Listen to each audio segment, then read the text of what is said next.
I recognize, like the abolitionists, that horrors occurred, I, for one, maybe because I'm too close to the facts, I know in every detail what had been done to the people of Gaza before October 7th.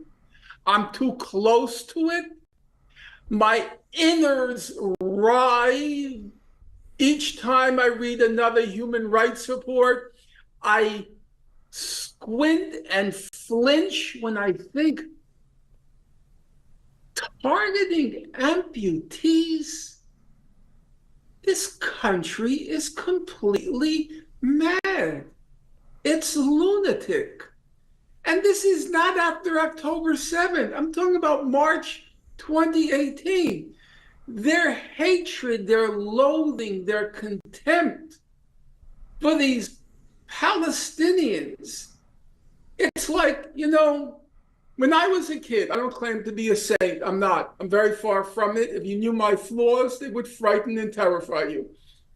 I remember as a kid, one of the games we used to play, listen to me, we took what was called a magnifying glass. They were much more popular back then. It's the glass that bends the light into a beam. And our fun was to take the magnifying glass, bend the light to burn to a crisp ants. That was what kids did. They burned to a crisp ants. It was fun watching the ant hills, just implode from the pressure of the light beam. And that's the Israelis with the Palestinians. The fun of targeting amputees. It's the truth.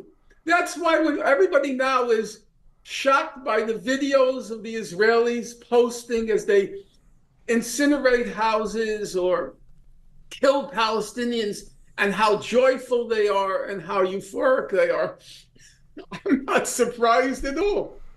That's what I've been reading for 15 years. Yeah. Norm, can I ask, there's a couple of words you've used over the course so far of this conversation. You've called the Israeli government satanic, lunatic, which I know as well, it's a reference to a piece you recently published on your Substack, Samson and Cassandra, where you sort of made that argument. And, another piece you recently wrote on that, when it's okay to nuke a country, and sort of, I think we'll talk about Iran slightly later on, so I'll just leave that for a second. But, I would just say those descriptions, those acts, when it's okay to nuke a country, saying that it's satanic, saying that it's a lunatic nation, I know it's a slightly clumsy comparison to make, the one that I'm about to, but, you are Jewish, your parents were in concentration camps, and I wonder if you worry about sort of the fact that the impact, I should say, that rhetoric like that can have, whether it's about, fueling a rise in anti-Semitism or opening a door for people to be anti-Semitic in their criticism. I just wonder how you've rationalized those two things with particularly the sort of, the language that you're using to talk about the state of Israel. Well, look, Ali, I'll treat you as somebody I know and not try to put on an air and estrange one from the other. I'll give you an honest answer. I would say there was a point in my life where my self-identification as Jewish would have caused me to hesitate before uttering statements or descriptives of the kind I just did. And I'm speaking with complete candor, and I think with utter sincerity. And I know what I'm about to say will probably surprise you. I don't see Israel as a Jewish state. It's a type. The Israeli type is not the type I grew up with as a Jew. As a Jew growing up, being Jewish meant being cerebral. Yes, it meant being cerebral. We took great pride. Can you imagine the pride Jews took in the fact that the four great figures of the modern world, Einstein, Freud, Marx, and some would include Jesus, were Jewish? We surged with pride at that fact. Do you know the kind of pride we took? That 25% of the Nobel laureates are Jewish, even though they represent 0.00002% of the world population?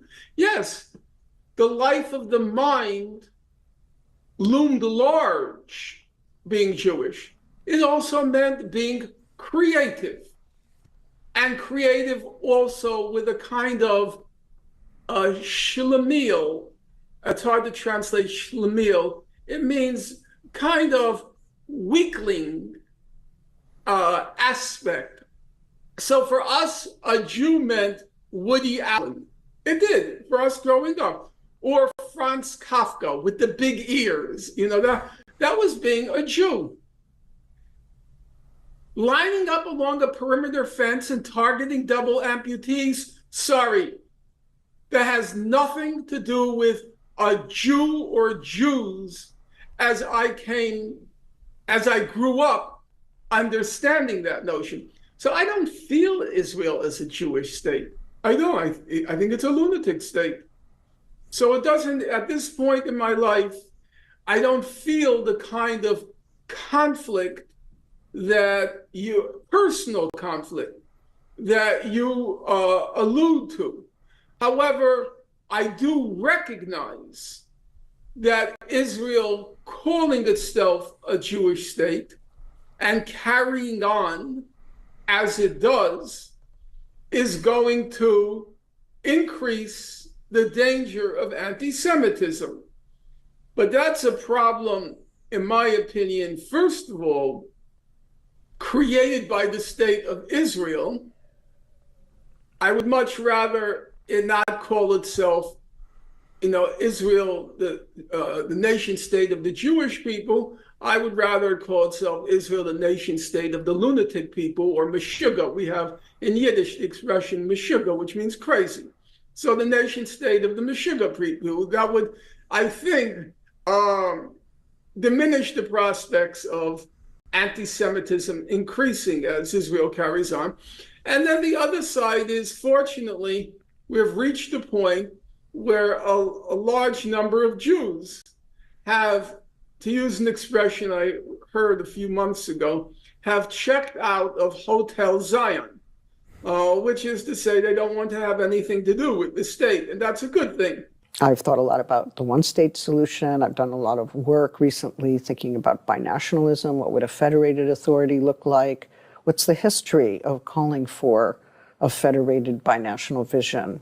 I'm reading material from the 30s and 40s when people were hoping that whatever state emerged in 1948 would be binational and would guarantee equality for all people.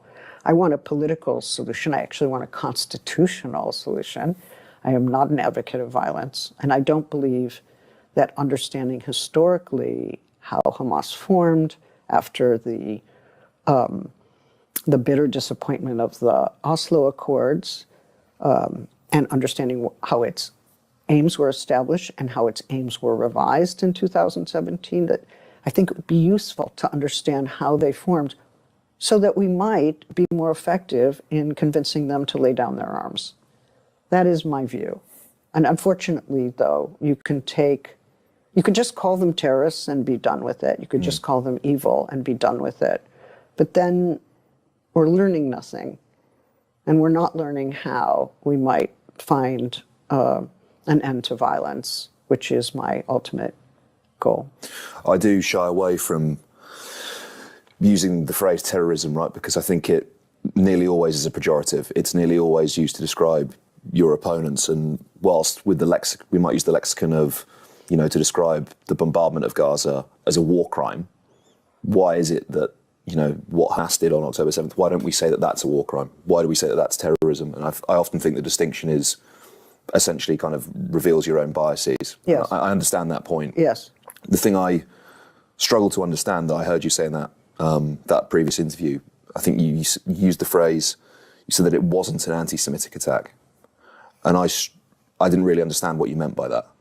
Could you talk about that? Yes. Well, I think we've all seen, or many of us have seen, footage where Hamas militants are jubilant about having killed Jews. Yeah.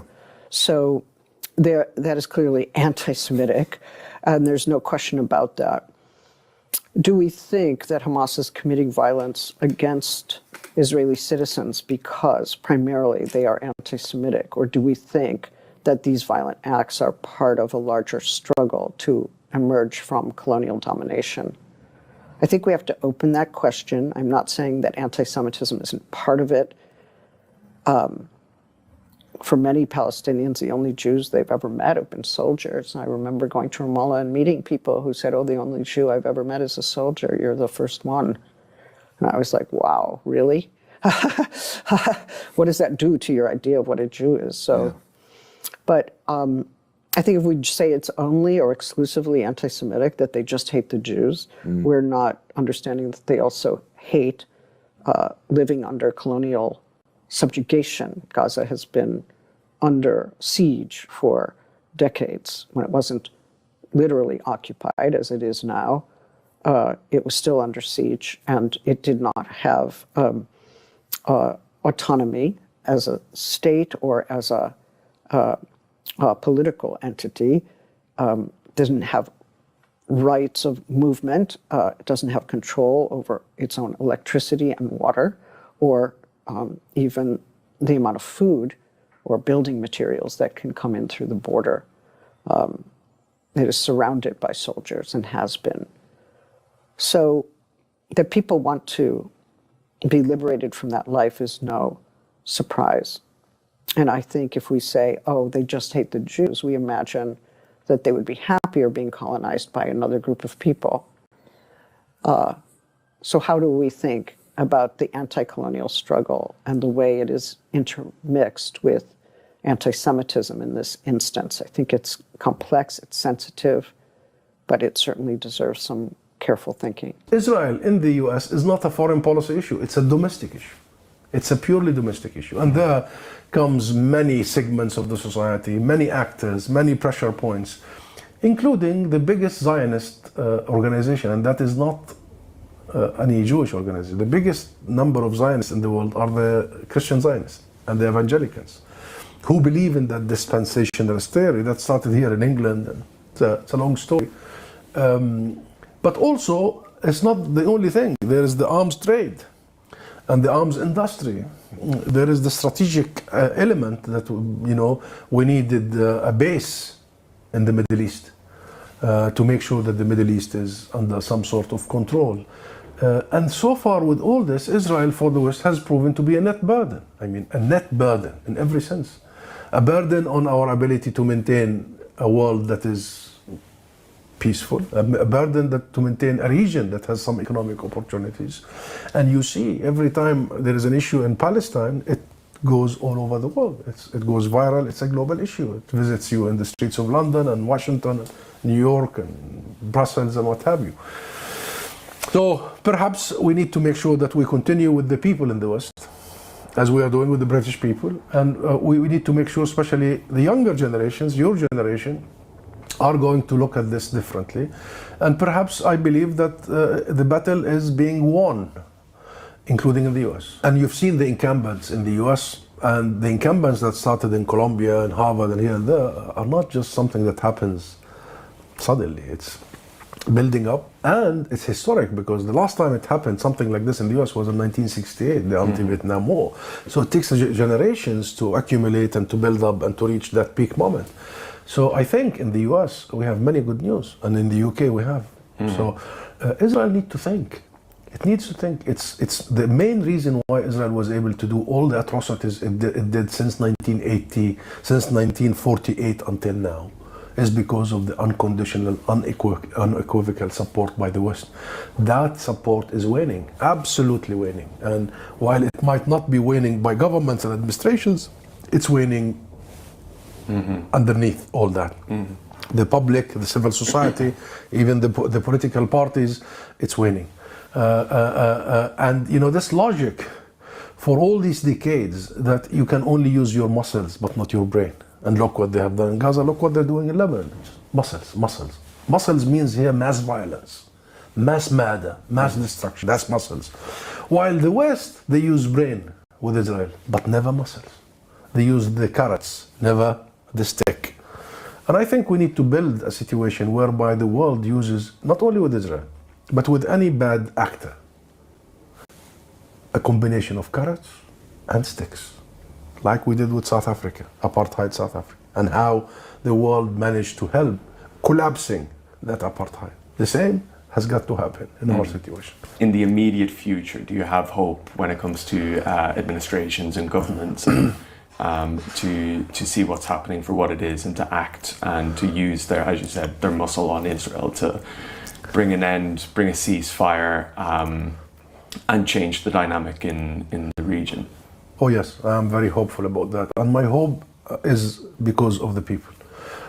In the end, the West is made of democracies, and politicians do calculate. Up until recently, they never felt the cost of policies on Palestine. It was rare. They only felt the policies vis-a-vis Israel. So they would be rewarded immediately if they take a stand in support of Israel, whatever policy Israel does, illegal always, or they would be punished if they take a stand against Israel. And your history is full of these politicians who are either rewarded or punished. And some, their careers ended. But now it has flipped upside down. In the last elections, in July, Palestine was squarely part of that election. And many people made clear, many British people made it clear that they are voting because they want to see a different policy by the UK on Palestine. Several MPs were elected only on the Palestine ticket. And they call themselves now, they have a bloc. But also the Labour Party realized that many people actually could have voted in a certain direction, but their satisfaction with the policies on Palestine was not there. So the wheels of history, even in the West, are definitely going in an opposite direction of what Israel has been wanting and has built and done to make sure that the West will blindly support it. That blind spot is being exposed by the people. And in the end, it will ripple affect the governments, sooner or later. Genocide started in 1948. It's simply becoming more lethal, more bloodthirsty, less bearable than it ever was. The complicity of the West is mind-numbing and indisputable. Here you have an apartheid state. It is clearly an apartheid state. Anybody who's been to the West Bank knows it's an apartheid state. They've built walls and they've built roads exclusively for the use of the illegal settlers that the local population cannot use. That's apartheid. So you have an apartheid state which has always tried to merge the Zionist ideology, the Zionist narrative, with the facts on the ground. The Zionist narrative from the 1910s was a land without a people for a people without a land. In other words, terra nullius is what the British did in Australia. They said, Captain Cook arrives and declares that Australia to be empty of people. So the Aborigines are not people, so kill them. Right? Genocide. It's the first step. Terra nullius is the first step towards genocide. So that's the Zionist project. A land without a people for a people without a land. Now, of course, there were people there. There were millions of people there. There were. So now the IDF is in the process of ensuring that the Zionist allegory, slogan, becomes a fact on the ground. They're getting rid of them. The whole point is to expel them, to kill them, to drive them away. They do not want to kill them all. I mean, they want to kill as many as is necessary to convince the rest to leave. You can see that in the West Bank, because people say to me, but Yanis, how can you possibly support Hamas? I'm not supporting Hamas. Netanyahu supported Hamas. Likud and Netanyahu were in the business of diminishing the authority of the PLO, and they have been for decades supporting Hamas financially, politically, militarily, until they completely destroyed the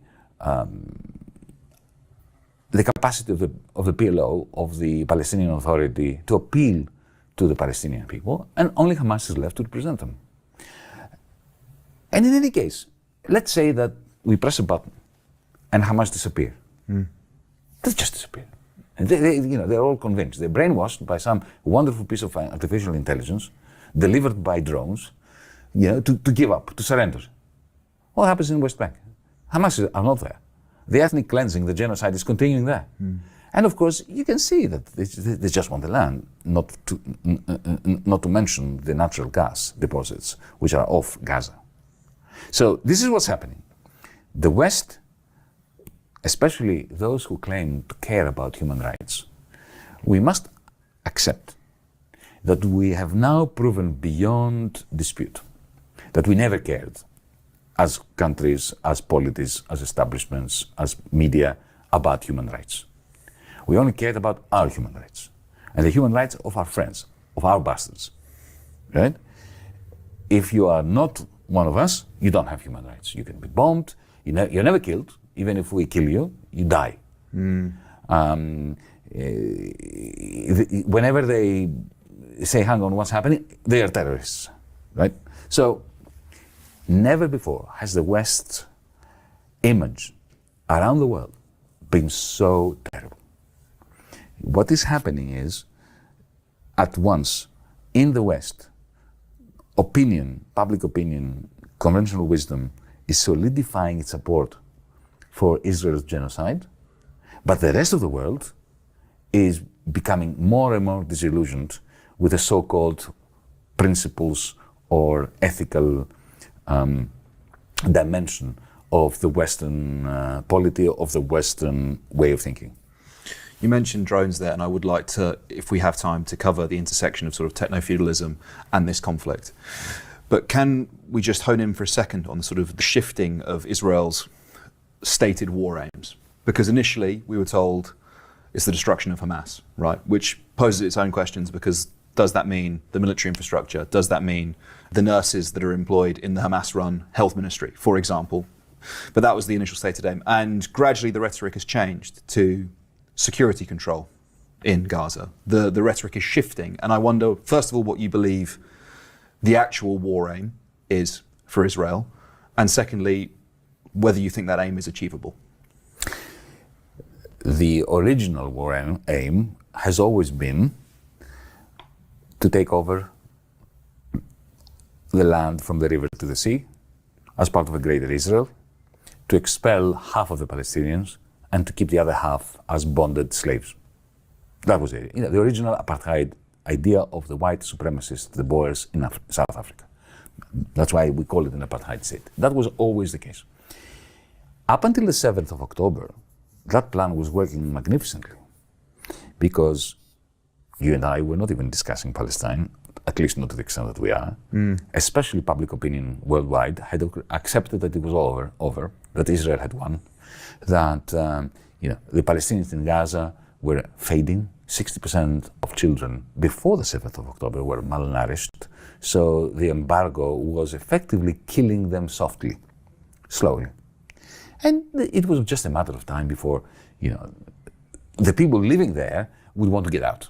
And the land would be cleared, and there would be settlers and so on. While in the West Bank, you had something like 200,000 settlers 10, 15 years ago. Now you have 800, 900,000. So they keep settling. They go straight from Boston or Brooklyn, or they go straight to a house of a Palestinian that has been thrown out of his home illegally in occupied land.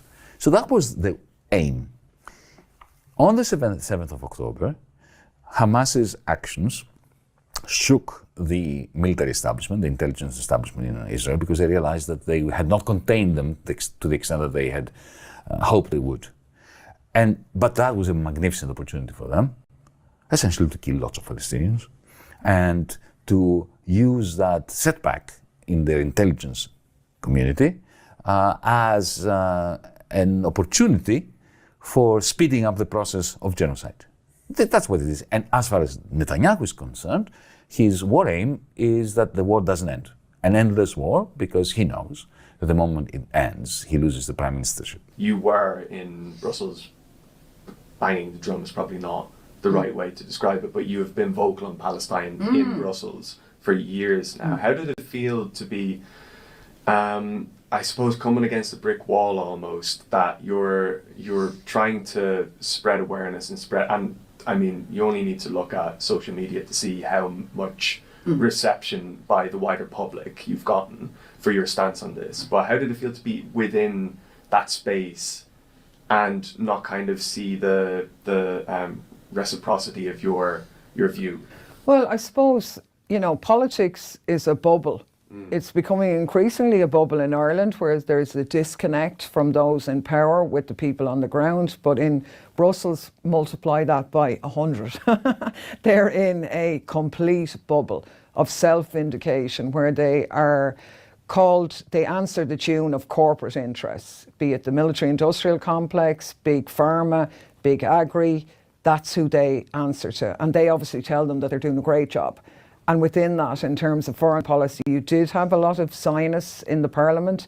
But generally speaking, there was a huge reception across the board from the staff in the parliament. There was been incredible displays of solidarity from the staff. I mean, they work in an institution. I didn't fully believe ever the EU mantra that they are a force for democracy and good and human rights for all that. You only need to look at what they do in their own countries to know that that's not true, but they peddle themselves on that. But a lot of the staff working there believe that the European Union did represent democracy and values and rule of law. And then when they saw direct complicity and green lighting of the genocide, they were horror-struck. They were literally traumatised, and we had an incredible meeting, which they tried to get cancelled, with Francesca Albanese, the UN Special Rapporteur on Palestine, which was packed to the gills with hundreds of staff across the institutions, and there was a lot of bullying. A lot of staff of Palestinian origin lost,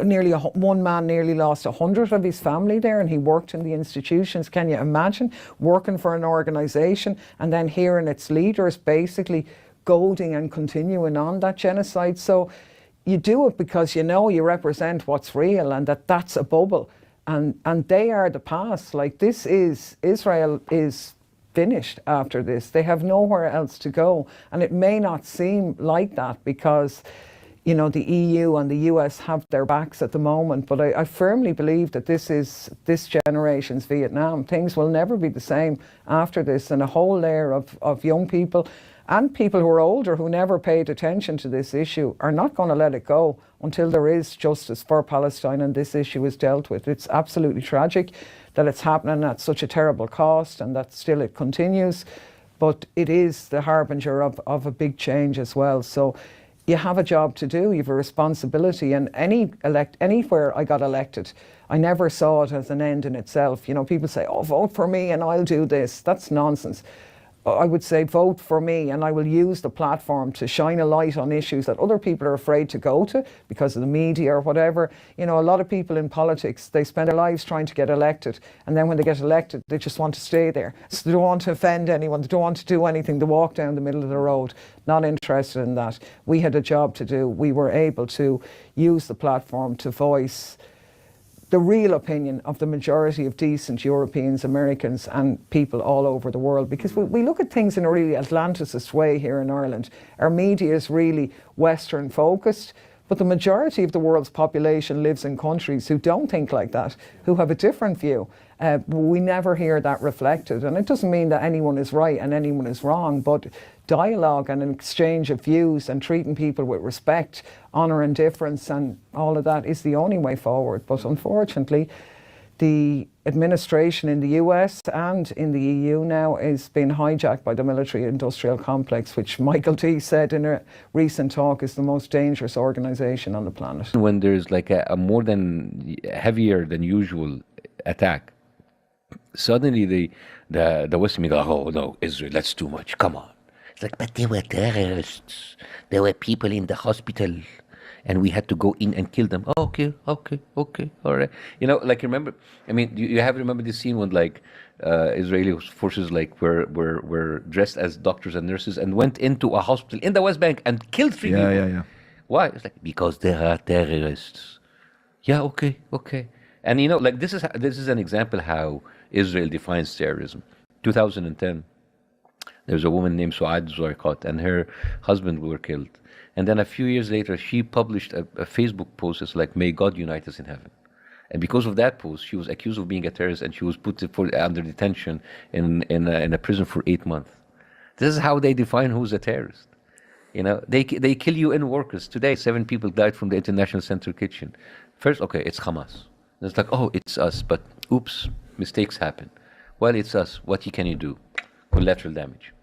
You see, so it doesn't, the whole idea that they waste so much time trying to waste this time in these like mental exercises that doesn't lead anywhere. And even when they say, okay, you killed them. Yeah, but don't Israel have the right to defend itself? You see how this circular the conversation gets? You don't get anywhere with them. But there's no historical context, right? Because I feel like there's essentially a system of provocation until eventually the point you made, right, which is that essentially you get a reaction either from Hamas or from other groups, whoever it is. Yeah.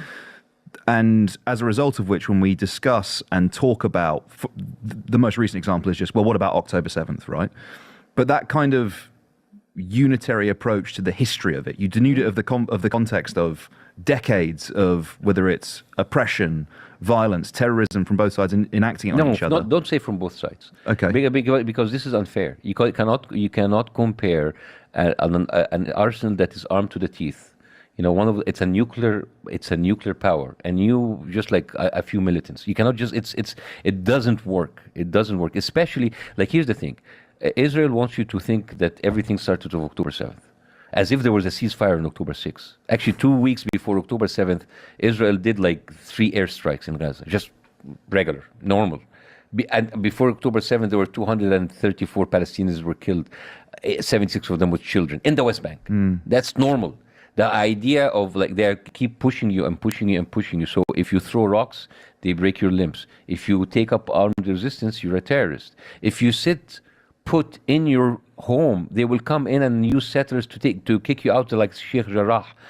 They will take your home and your land away. So there's no point of you doing anything. If you are not even living in Palestine and you choose to boycott Israeli goods, you are not going to be able to work with 37 federal states governments because they have rules against BDS, which is weird that like South Dakota have to have a rule to defend Israel commerce.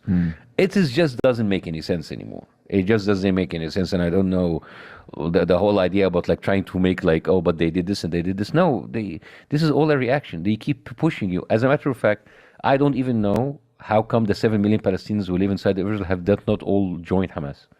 There is a very famous interview by Ehud Barak in 2014 when Gideon Levy, he's a reporter in Hearts, he asked him, if you were born Palestinian, what would you do? You know what Ehud Barak says? Like, I will join a terrorist group to fight for my country.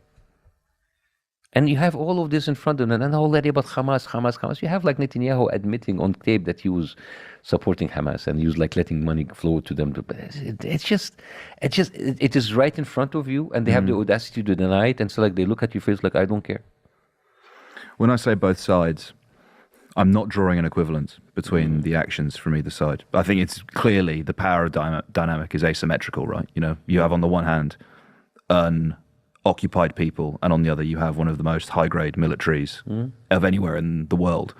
What I mean, it's the longest occupation in the modern history. What I mean to say when I say both sides is that violence is exchanged. Yes, the scale of it is different. Yeah, but there is certainly still violence that heads from the Palestinian direction towards the Israeli one. That's what I was referring to when I said Well, I both mean, sides. I mean, if you put me like against the wall, what do you expect me to do? I mean, you're killing me behind your walls. You're killing me with your drones behind your screens. You're sitting comfortably. You use me as a video games, you know, an X, a square, and a circle, boom, and then you're just like happy that I am in my confined, behind confined walls, and then at a certain point when the walls are breached, you are going to get face to face with what you have created. Right? Because it's so easy. It's like, because yes, like a Palestinian's taking a knife and going and kill you, that's terrorism. But if I fly in a $64 million F-16 and I bomb in like a missile and kill it, like annihilating a whole square, a whole like block, that's not terrorism, that's war. I just boom. Because there's comfort in being remotely removed of killing of all of these people. So you're just like sitting there in your comfortable spaces and pushing buttons and killing of all of these people, and when somebody comes in and pushes a bullet back, it's like, oh, terrorism. Do you think terrorism's a useful term? I don't know what you call it. I mean, it doesn't. Here's the thing: we waste our time in defining things. I was in France 24 the other day, and they were asking me, "What do you think? Is this what Israel is like doing? Is genocide? Because there was no genocide in front of October 6th. Like, what? Who cares? Really, who cares? Who cares about the definition of genocide?" And I'd say it's like, how about like other wars, like too much killing, a lot of murders, extreme termination of life. Yeah. Is that better? Yeah. Is that better? Does the word genocide bother you that bad? And then you know what? After you go in and you prove it's genocide, well, so what? Israel has the right to defend itself. It's not ending. The thing is, you think you're gonna win a conversation or an argument. It doesn't matter, because at the end of the day, it's all a waste of time in order to do that. Remember how, like, for 2 months they were asking, what's a proportionate response, which is the most stupid question ever. Does Israel have the right to defend itself? Well, you know what? I think that Israel has the right to go fuck itself. Seriously. I mean, because this is, like, fucked up. We create the State of Israel in response to the Nazi horror, the 2,000 years of sort of pogroms and persecution that existed before. And we can say we are appalled by the way that Israel is prosecuting its latest war in Gaza. We can say that we're appalled by some of the things that Netanyahu and his cabinet say and do. But if we, and it's a slightly reductive argument, but we come back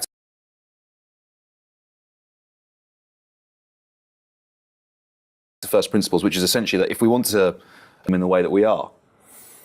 Yeah, well, I don't think the State of Israel does have a right to exist in the way it does. I mean, like, I think that there should be a one-state solution, and they should incorporate, because I've been to Palestine twice, and effectively the West Bank is part of Israel. It's just it's run in an apartheid way. They just have little cantons that to get like a mile can take like 4 hours, because you have to go through these checkpoints.